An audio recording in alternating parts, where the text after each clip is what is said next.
ആസൂത്രണ മികവ് കൊണ്ട് പേരുകേട്ട ജീവികളാണ് അണ്ണാന്മാർ.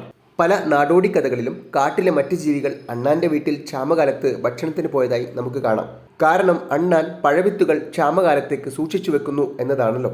ഈയിടെ ബർക്കിലിയയിലെ കാലിഫോർണിയ സർവകലാശാലയിലെ ചില സയന്റിസ്റ്റുകൾ ഇത്തരത്തിൽ അണ്ണാന്മാർ എത്ര വിത്തുകൾ സൂക്ഷിക്കും എന്ന് കണ്ടെത്താനായി ചില പരീക്ഷണങ്ങൾ നടത്തി.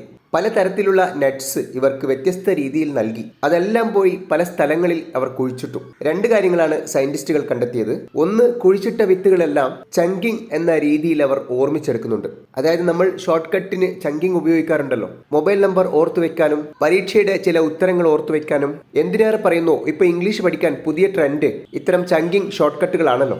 അണ്ണാനും ഇങ്ങനെയാണ് കുഴിച്ചിട്ട സ്ഥലങ്ങൾ ഓർമ്മിക്കുന്നത് എന്ന് സയന്റിസ്റ്റുകൾ കണ്ടെത്തി. മറ്റൊരു കാര്യം, ഇത്തരത്തിൽ 10,000 വിത്തുകൾ വരെ ഒരു വർഷത്തിൽ അണ്ണാന് കുഴിച്ചിടാൻ പറ്റുമത്രേ. ഇത്രയും വിത്തുകൾ കുഴിച്ചിടാൻ അണ്ണാനത് കിട്ടി എന്ന് വരില്ല. പക്ഷേ ഏൽപ്പിക്കുകയാണെങ്കിൽ വ്യക്തിഗതമായി ഓരോ അണ്ണാനും അത് ചെയ്യും. എന്നാലും ധാരാളം പഴവിത്തുകൾ അവ കുഴിച്ചിടുന്നുണ്ട്.